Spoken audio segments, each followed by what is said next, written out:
Hello, and welcome to Medical Marijuana Myths in Medicine. This presentation will give you a historical overview of medical marijuana, also known as cannabis, as well as an understanding of the pathophysiology of cannabis or marijuana in the body. To begin, there are two disclosures. First, successful completion of this C&E event is attendance of the entire presentation, including completing the evaluation post-test at the end. No planning committee members or presenters have disclosed a conflict of interest related to this event. Let's begin by talking about what is cannabis. Cannabis is the proper name for what we know as marijuana. Cannabis comes from the sativa L plant. Just like there are various breeds of dogs and cats, there are various breeds of the sativa plant. Sativa L gives us the marijuana or cannabis and hemp that we know most commonly in most products. Note that cannabis and hemp come from the same plant. The ingredients in the cannabis plant include over 400 compounds known as phytocannabinoids. The two most commonly talked about cannabinoids as of now are THC, which does have healing properties as well as a psychoactive component, and CBD, which also has healing properties but does not have the psychoactive component. It's important to recognize the difference between THC and CBD because as we start talking about medical cannabis, you'll find that not all medical cannabis has THC, so that there is not a psychoactive effect with all patients that are taking medical cannabis. Let's begin by discussing hemp. Hemp is grown for the seeds and the fibers. The THC content of hemp is less than 1%. It's thought to have a greater content of CBD. Products that you'll see that use hemp in the making include nutritional supplements like hemp seeds, hemp oil, CBD oil, car parts such as doors, roofs, or filters, and textiles like shoes, shirts, and necklaces. It's important to note that historically hemp used to be grown in the United States, but for the last number of years has been illegal. It is legal, however, to import the seeds, the fibers, and the products of hemp to sell in the United States. So it is legal to go out and buy hemp seed, hemp oil, CBD oil, etc. But currently we cannot grow hemp. That is slowly changing as many states in the United States are offering up hemp farming bills to make it legal once again to grow hemp in this country. Cannabis, on the other hand, is grown for the flowering tops and the leaves. The THC content of cannabis averages about 10%. It's thought to be lower in CBD. But many products, as we'll discuss, actually have a THC-CBD ratio. Products that you see cannabis used for include medicinal products in states where it's legalized, and obviously illegal drugs in other states. Let's look at the history of cannabis. The history is really broken into three key areas. First, the historical drug of choice prescribed by medical doctors. Secondly, the persuasion towards marijuana as the term used to note cannabis by. And third, ongoing questions. Medical cannabis dates back hundreds of years. It really is the antique drug of choice. Cannabis has long been used as a natural remedy for many different ailments. As far back as the 1800s, cannabis was used for things such as pain, inflammation, and coughing. You can see some examples of the labels of bottles that people had in their medicine cabinets quite frequently. In the early 20th century, it was common to have this in your medicine cabinet. Historical texts show cannabis used in the Roman Empire and used for healing throughout the last 2,000 years in places like China and India. Cannabis was actually in the U.S. Pharmacopoeia from 1850 to 1941, used for many of the things we just mentioned, like cough, pain, and muscle spasms. The question then becomes, what happened? Well, everything that happened related to cannabis and/or marijuana happened during the 1930s. During this time, it's important to note there was a very strong politician named Harry Anslinger. He led most of the efforts to get rid of cannabis and make it known as marijuana. He was also involved in the prohibition of alcohol, and because he was not successful in that, he was even more determined, many say, to be successful in outlawing marijuana. Why didn't he like marijuana? Well, at the time, there was an influx of Mexican immigrants who brought a different culture to the area. This culture to the area made public figures as well as politicians concerned. Their culture was different and they didn't know how to embrace it. The Mexican immigrants used the term marijuana to refer to cannabis.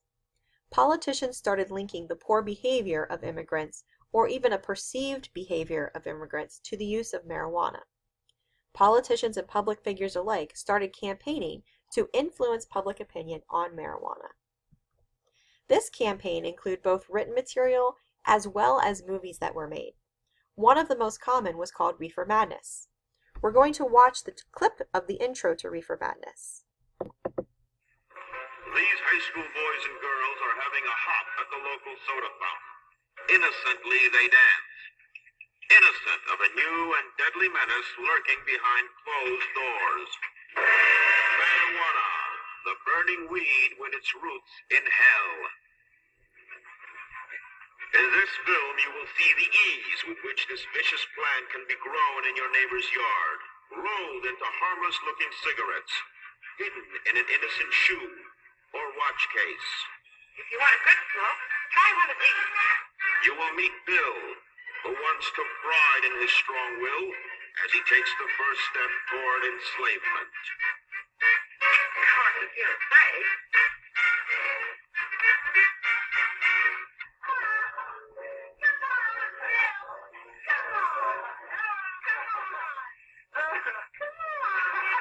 Smoking the soul-destroying reefer, they find a moment's pleasure, but at a terrible price. Debauchery, violence, murder, suicide, and the ultimate end of the marijuana addict. Hopeless insanity.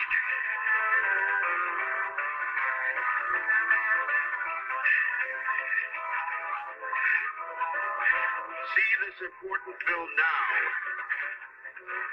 before it is too late.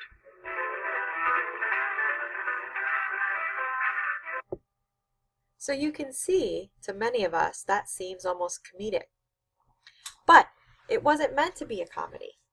What we find is during this time, the mid-1930s, this was really powerful in getting people persuaded towards thinking of marijuana, what was cannabis, in a negative light. Also remember that these people were seeing a movie about something called marijuana. They didn't realize that was the same thing as the cannabis that was in their cupboards. So how did it become outlawed? Well, led by Harry Anslinger, the Marijuana Tax Act of 1937 was introduced. It didn't outlaw marijuana, but it required a taxed permit for prescribers to order it and made it very difficult for physicians to get it to their patients. Again, the public did not realize that marijuana and cannabis were the same thing.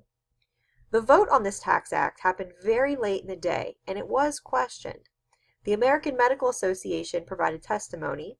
Not everyone heard it, and when they asked what the American Medical Association had said, many say that they were actually given false information because the American Medical Association at the time was in favor of using marijuana, also known as cannabis, for health-related problems. Here's a quote from Dr. William Woodward from the American Medical Association that he provided at that time. How far it may serve to deprive the public of the benefits of a drug that on further research may prove to be of substantial value, it is impossible to foresee. So this was the type of testimony he shared, but that was not what was shared with the rest of the committee, and the Marijuana Tax Act was passed. So from that point forward, there's been many ongoing questions. We're going to discuss them here, but please know the questions that have been raised, the studies that have been done, the reports that have come out are so numerous we can possibly not include them all here. First of all, in 1944, not long after the Tax Act went into effect, the LaGuardia report came out. This is a great report if you want to read it. It is included in our references. But it was the New York Academy of Medicine, and they looked at the issue of marijuana use very broadly. They include many different people in the community, not just healthcare providers, and they really concluded that cannabis is not what Anslinger said it was, and suggested that there may actually be medicinal and therapeutic value. Unfortunately, not much was done with the report at that time. In 1969, a case came before the state known as Leary versus the United States, And this was a man who was found to have marijuana on him. Now remember, at this time, there was a marijuana tax. He had not paid the tax. The tax was not noted as being done when he was prescribed and given this medication, so he was arrested. But Leary argued that if he paid the tax, it was against his constitutional right to not self-incriminate himself. So the case was brought and Leary actually won. And then what happened is all of a sudden here in 1969, the Marijuana Tax Act was overruled. So there was no law over marijuana. But very quickly, surprisingly for government process, in 1970, a new law called the Controlled Substance Act was formed, and this scheduled marijuana as a Schedule I drug, and that is still where it sits today. This was the original act where all the various controlled substances get scheduled, and marijuana did go into that Schedule I category. Schedule I, if you are not familiar, does mean that there is no medicinal value to it, and it is highly addictive with negative effects. So also under the Controlled Substance Act, it wasn't done just in vain. They all called for a Schaefer Commission. And the Schaefer Commission was supposed to go back and look at marijuana and figure out, does it really belong in the Schedule I category? So in 1971, the Schaefer Commission report came out, and it actually aligned marijuana with alcohol and tobacco and said that the Tax Act was based highly on assumptions and not science. But once again, we see that nothing was really done with that information, and marijuana stayed as a Schedule I drug. So another case we will highlight, we're moving ahead to 2001, is the United States versus Oakland Cannabis Buyers Cooperative. This was where states started legalizing cannabis and marijuana, but federally it was still illegal, and this continues today. But in this particular case, the U.S. Department of Justice filed a civil suit to close 6 medical marijuana distribution centers in Northern California. Now, the Supreme Court ruled in this case, 8-0 actually, that medical necessity was a valid defense against federal marijuana trafficking charges. So the suit could not be brought against these distribution centers because they were giving marijuana, distributing it for medical necessity. So here you can see, although nothing was done with the information to change marijuana or cannabis from a Schedule I drug, the court in this case did rule in the favor that medical necessity is a valid defense to be using marijuana. In 2002, we see a case known as Conant versus Walters. This is where the Clinton administration had threatened to revoke the licenses to prescribe of physicians who were talking to their patients about medical cannabis. The federal court also prohibited officials from threatening or punishing physicians in this case when cannabis was recommended in certain situations. So once again, although it's still a Schedule I, at this time we see that courts are ruling in favor of using cannabis for certain medical situations that it helps. Americans for the Safe Access versus Health and Human Services. This has been an ongoing battle. And what happened is, many times, not just in 2004, but historically, time and time again, many people and organizations have petitioned to have marijuana rescheduled from Schedule I into a different schedule so that we can research it and that we can find out what the evidence is in regards to medical use of marijuana. So in 2004, Americans for Safe Access petitioned to not necessarily change it, but remove 4 erroneous statements. So when Health and Human Services had issued a statement to say why they won't reschedule it, there were some statements that Americans for Safe Access, and if you look at the research that's out there, do believe are errors. So they said, we want you to remove the erroneous statements from earlier denials. That in 2007 became an actual suit because the petition didn't go anywhere. And as of this recording, that is still pending. I will say, though, that there are many laws being brought before the state of Pennsylvania as well as at the federal level to try and reclassify marijuana so that we can do more research on it in this country. One of the biggest questions that comes up when you review the research is, what does the government really know? So the government obviously has ruled in favor of using marijuana in some of the cases we've talked about, but they've also done some other things that are kind of interesting. So the National Institute on Drug Abuse was created to grow marijuana, specifically it's done at the University of Mississippi, for research purposes. Now mostly the research is on the abuse of drugs, so it is quite difficult to get any research approved that looks at the benefits of marijuana. But this program was created.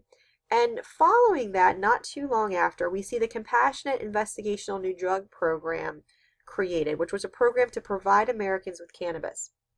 So it's kind of in contrast to the idea of researching the abusive issues around drugs. But let's look a little bit more into this program.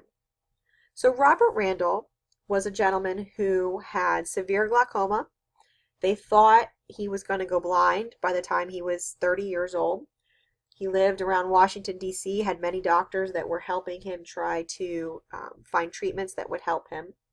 And just by chance, he found that when he smoked cannabis, it actually helped his glaucoma. So he started growing it himself because he was concerned about making sure he was actually getting cannabis and nothing else. And he was using it to treat his glaucoma. Well, he got arrested for growing it. And he fought that because he was supposed to be blind by 30. All these doctors he was seeing couldn't help him, and this was helping him. So he fought it, saying this was medically necessary for him. He won that fight. It was a long fight, but he won. And not only did he win, but the judge ruled that the FDA and NIDA, which is that research program, had to set up a program for patients. So they set up this SIN program, which is the Compassionate Investigational New Drug Program. And this program actually required that the government provide people with marijuana that needed it for medical conditions. So many people were enrolled in this program. It showed success for glaucoma for Mr. Randall. It also showed success for things such as bone disorders and multiple sclerosis. But it was stopped by the Bush administration due to high interest in 1992. Now, interestingly enough, a man by the name of Irvin Rosenfeld still gets cigarettes through this program. He still gets them from the government, and he has come to Pennsylvania and other states to testify in the fact that marijuana does have medicinal benefits. And you can see his testimony if you look for it online. But he still, to this day, does get marijuana cigarettes through that program. So certainly many questions have been raised, but let's take a moment and flip to how does cannabis actually work? Well, the pathophysiology of cannabis can be put into three main categories: the endocannabinoid system, CB1 and CB2 receptors, and the entourage effect. So when we look at the endocannabinoid system, this is a system that was discovered in the early 1990s, and it was actually discovered while researchers were looking at the effects of cannabis on the human body. Now remember, although research is illegal in the United States because of marijuana being a Schedule I drug, research is extensive in other countries, and there is thousands of articles related to cannabis and the effects on the body. So they found the endocannabinoid system, that it's naturally occurring in our body. It affects how people move, how they feel, how they react, and it's actually involved in almost all of our body processes, from physical, psychological, etc. We see that there's two receptors that we know of now, and there probably will be many more coming, CB1 and CB2. They were discovered in the late 80s and early 90s as this system was discovered.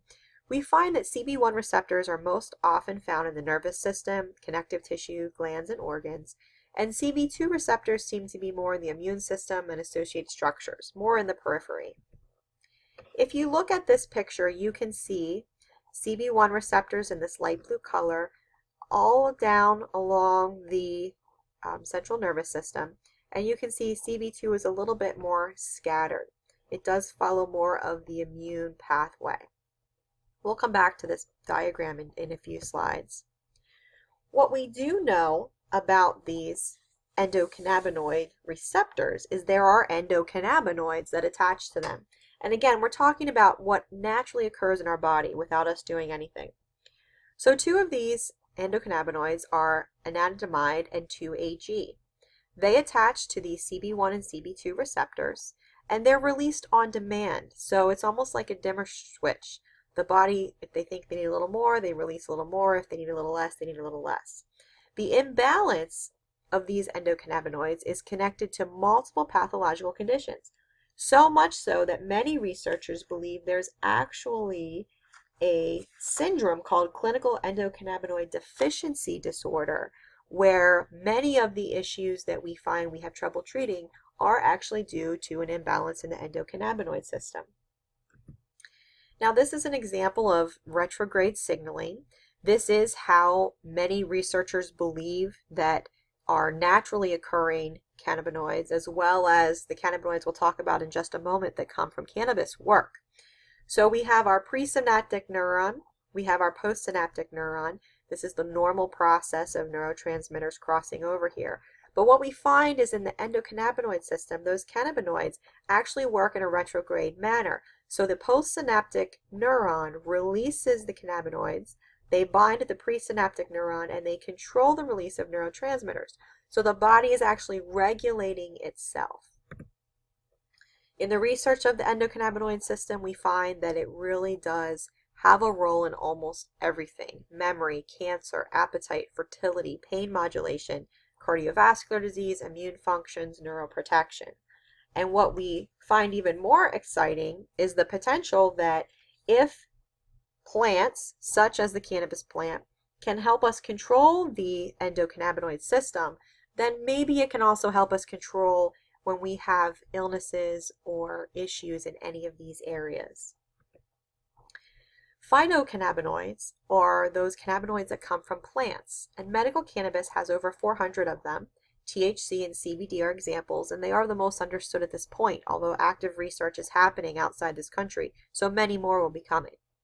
THC binds more to the CB1 receptors, and CBD binds more to the CB2 receptors.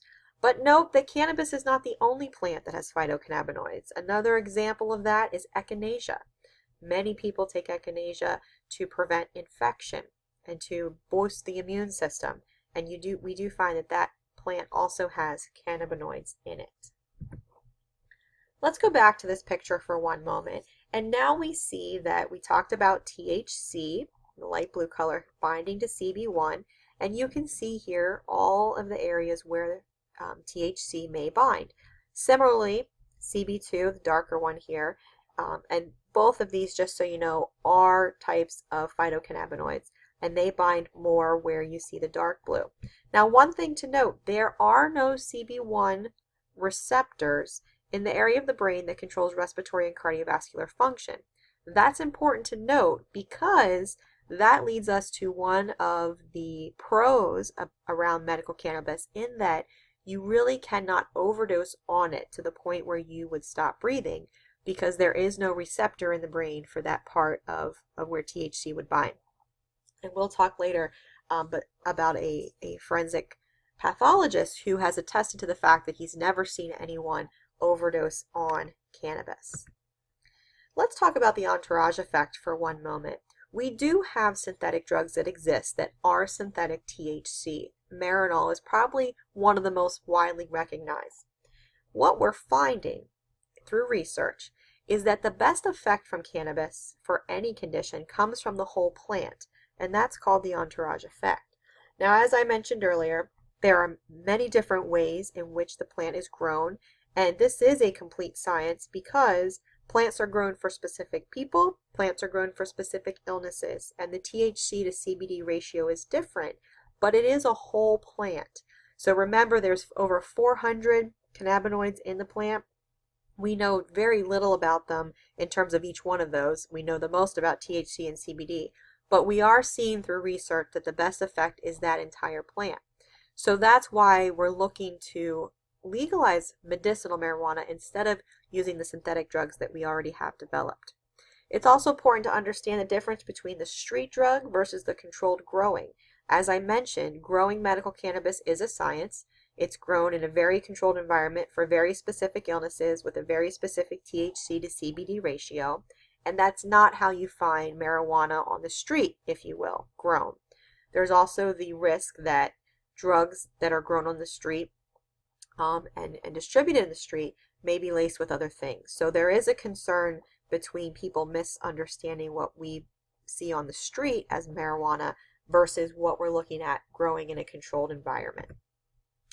The Economist had this quote, and we'd like to share it with you. If marijuana were unknown, its discovery would no doubt be hailed as a medical breakthrough.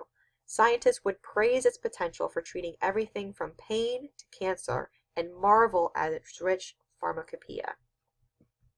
So does it really help? That's the question. Looking at the history of it, looking at what it does in the body, certainly we come to the question of, does it help? Well, we know the SIN program that the government was running showed notable differences in people with glaucoma, multiple sclerosis, nausea, pain, and nail patella syndrome. We can see that there's research evolving that shows promise for helping people with liver fibrosis and hepatic encephalopathy. We see a lot of research around traumatic brain injury and the positive effects of endocannabinoids on helping to prevent and reduce the effects of neurodegenerative diseases such as Parkinson's, Huntington's, MS, Alzheimer's. We also see that the U.S. Department of Health and Human Services holds the patent for cannabinoids as antioxidants and neuroprotectants. Now, they may very well have sold it since 2001, but they were the first to get that patent. So we know that the government also recognizes the positive effects of cannabinoids as neuroprotectant, as having neuroprotectant properties. So again, it brings up the question of, why is it such a struggle to get marijuana rescheduled? We see lots of research on cancer. There's research showing that endocannabinoids have an effect on gliomas. We see an impact on the cancer of prostate, breast, and colon. Many of these studies show an effect on the cancer cells, but not on the surrounding tissue. And there's a company called GW Pharmaceutical that holds patents on both of those areas. We see a lot of research in epilepsy. We see a lot of anecdotal evidence on epilepsy showing the impact of cannabinoids on seizure activity. Inflammatory bowel disease. There's preliminary research showing the cannabinoids may impact motility and secretion in the bowel. Other areas where we see research that shows promise is obesity, type 2 diabetes, post-traumatic stress, anxiety, depression, autism, etc. If you go back and think about all the areas where the endocannabinoid system has an impact, then you can pretty easily draw the line to the idea that potentially almost any illness can be helped by cannabis and other plants potentially that have these or phytocannabinoids within them. It does have some negative effects in research, and that's important to note as well. We see things such as memory loss, altered level of judgment, and impaired coordination. What's important to recognize as you look at research is what type and root of cannabis was being researched. So certainly we know that there is a THC to CBD ratio, and higher levels of THC are needed for some conditions, and certainly that brings with it the risk of psychoactive side effects. Those medications that have less THC won't see as much of that. So it is important to know what type of cannabis was being used when we see these negative effects happening. In addition, it's important to note the root, because there are many different ways in which people get medical cannabis. It can be eaten in an edible form, it can be in an oil, it can be vaporized, smoked, etc. Cyril Wecht is a forensic pathologist, and remember, although we do talk about negative signs of in some of these studies, he is quoted as saying, "I've never signed out a death due to cannabis, nor have I ever seen such an autopsy report from any other forensic pathologist. It's time for the mythology of marijuana to be exposed and set aside. A relatively mild drug that does not lead to death and which can alleviate physical and emotional pain and suffering deserves to be added to the therapeutic armamentarium of American medicine." Certainly we understand there is a lot more to know about cannabis, but in this short introduction, we wanted to at least give you an overview, but please feel free to contact us if you have further questions. We're happy to answer them. There's also a lot of legislation happening in the state of Pennsylvania, also across the United States, to keep your eye on. But remember, the best thing you can do for yourself is become more educated and make sure that you know what you're talking about, and make sure you know what's available in terms of research and evidence before making your opinion. If you have questions, please contact us. If not, here's our reference list. We encourage you to read some of these, particularly the LaGuardia report, to get better educated on medical cannabis. Thank you.